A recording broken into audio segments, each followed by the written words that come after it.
Um grande grupo significa, como já sabemos, um segredo. O irmão dele era apenas um representante, abre parênteses, introduzido na cena infantil por uma fantasia retrospectiva, fecha parênteses, de todos os seus rivais posteriores na afeição das mulheres. O episódio do cavalheiro que insultava o rei da Itália relacionava-se mais uma vez por intermédio de uma experiência recente e irrelevante em si mesma com pessoas de categoria inferior que forçam seu ingresso na alta sociedade.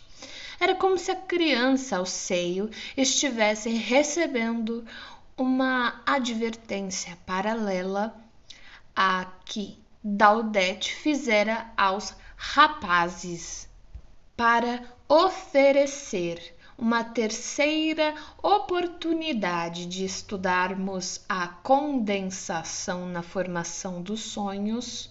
Fornecerei parte da análise de outro sonho que devo a uma mulher madura que está em tratamento psicanalítico.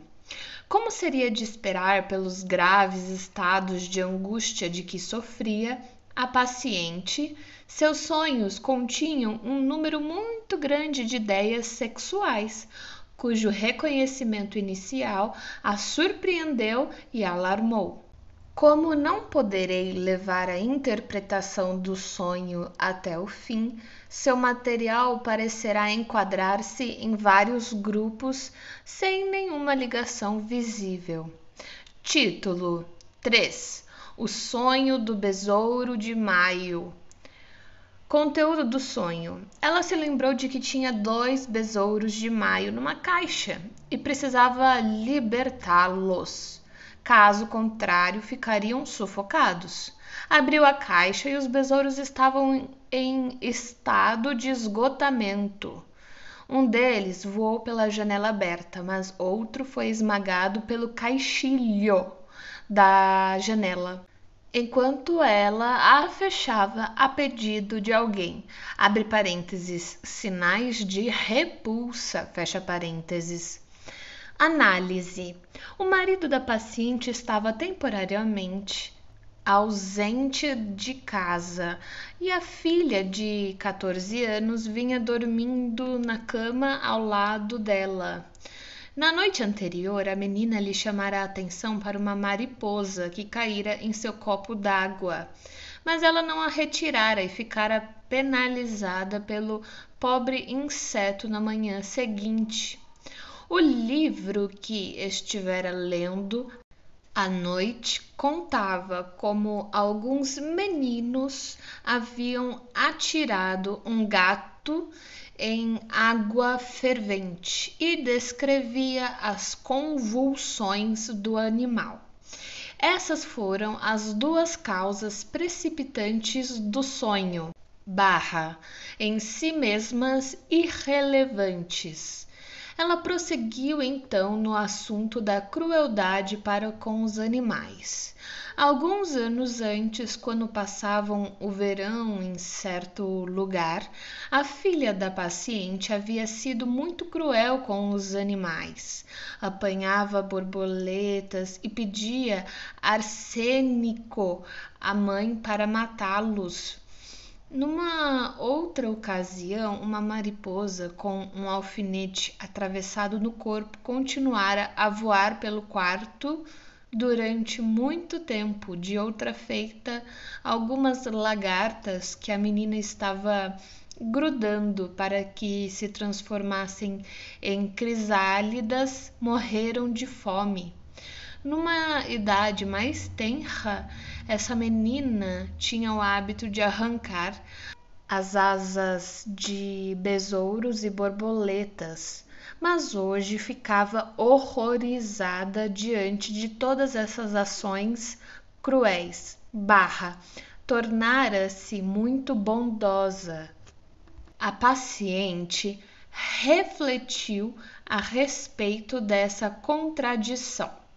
Ela fez lembrar-se de outra contradição entre a aparência e o caráter, tal como George Eliot a retrata em Adam Bede, uma moça que era bonita, porém fútil e ignorante, e outra que era feia, mas de caráter elevado.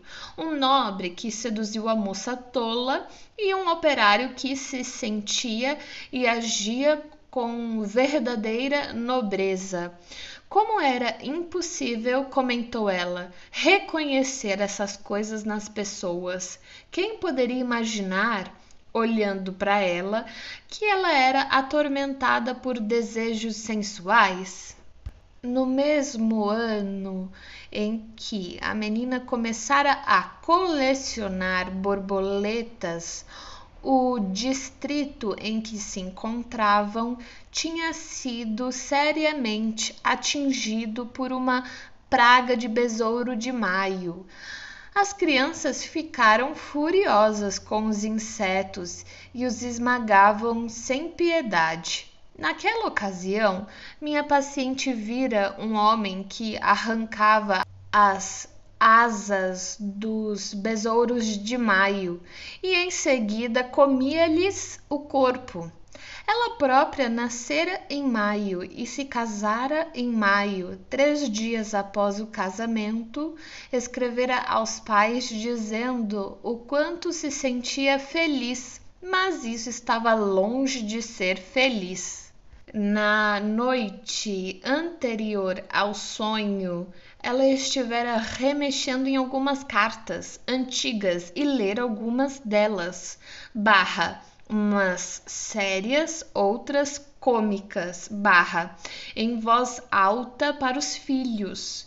Havia uma carta muito divertida de um professor de piano que a cortejara quando mocinha, e outra de um admirador de berço nobre. Ela se censurava porque uma de suas filhas pusera as mãos num livro pernicioso de Maupassant. O arsênico que a menina tinha pedido fê-la recordar-se das pílulas de arsênico que restauraram o vigor juvenil do Duque de Moura em O Nababo, entre colchetes de Daudete. Libertá-los fez com que ela pensasse num trecho de A Flauta Mágica. Zer lieb kann ich dich nicht zeigen, doch jad ich dir die Freiheit nicht. Os besouros de maio também a fizeram pensar nas letras de Katchen. Verliebt jau in en Karfen bist du mir. E em meio a tudo isso veio uma citação de Tannhäuser. Weil du von böser Lust beseelt. Reticências. Ela vivia uma preocupação constante com o marido ausente, seu medo de que algo pudesse acontecer-lhe em sua viagem encontrava expressão em numerosas fantasias de vigília. Pouco tempo antes, no decorrer de sua análise, ela havia deparado entre seus pensamentos inconscientes com uma queixa sobre o marido estar ficando senil. A ideia desejante oculta pelo presente sonho talvez seja mais simples de conjecturar se eu mencionar que, alguns dias antes de ter o sonho, ela ficara horrorizada em meio a seus afazeres cotidianos com uma frase no modo imperativo que lhe veio à cabeça e que visava ao marido, abre aspas, vá se enforcar, Fecha aspas. Ocorre que algumas horas antes ela lera em algum lugar que, quando um homem é enforcado, ele tem uma forte ereção. Era o desejo de uma ereção que havia emergido do recalcamento sob esse disfarce pavoroso, vá se enforcar, equivalia a consiga uma ereção a qualquer preço. As pílulas de arsênico do Dr. Jenkins em O Nababo enquadravam-se nisso, mas minha paciente também tinha conhecimento de que o afrodisíaco mais poderoso, as cantáridas, abre parênteses, comumente conhecidas como moscas espanholas, fecha parênteses, era preparado com besouros esmagados. Fora esse o sentido da parte principal do conteúdo do sonho. Abrir e fechar janelas era um dos principais temas de discussão entre ela e o marido. Ela própria era aerofílica em seus hábitos de dormir. O marido era aerofóbico. O esgotamento era o principal sintoma de que ela se queixava na época do sonho. Em todos os 3 sonhos que acabo de registrar, indiquei por meio de grifos os pontos em que um dos elementos do conteúdo do sonho reapareceu nos pensamentos do sonho, de modo a indicar com clareza a multiplicidade das ligações que surgem a partir dos primeiros. No entanto, uma vez que a análise de nenhum desses sonhos foi seguida até o fim, talvez valha a pena considerar um sonho cuja análise foi registrada exaustivamente para mostrar como seu conteúdo é sobredeterminado. Para esse fim, tomarei o sonho da injeção de Irma. Será fácil verificar a partir desse exemplo que o trabalho de condensação utiliza mais de um método na construção dos sonhos. A principal figura do conteúdo do sonho era minha paciente Irma. Ela aparecia com suas feições na vida real e, portanto, em primeiro lugar, representava a si mesma. Mas a posição em que a examinei junto à janela derivava de outra pessoa, da dama pela qual, como indicaram os pensamentos do sonho, eu queria trocar minha paciente. Na medida em que Irma parecia ter uma membrana difitérica que me fez recordar minha angústia com relação à minha filha mais velha.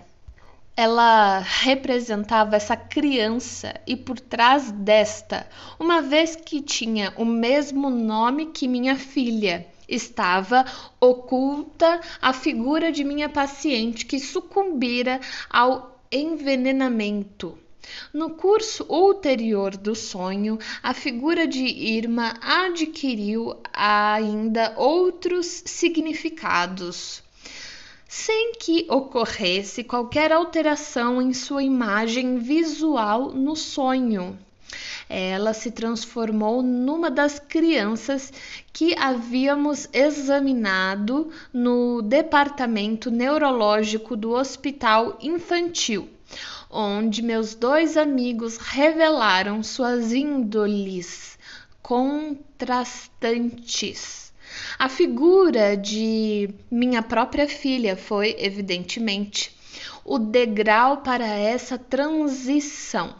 A mesma resistência de Irma em abrir a boca trouxe uma alusão a outra senhora que eu examinara certa vez, e através da mesma conexão, a minha mulher. Além disso, as alterações patológicas que descobri em sua garganta envolviam alusões a toda uma série de outras figuras.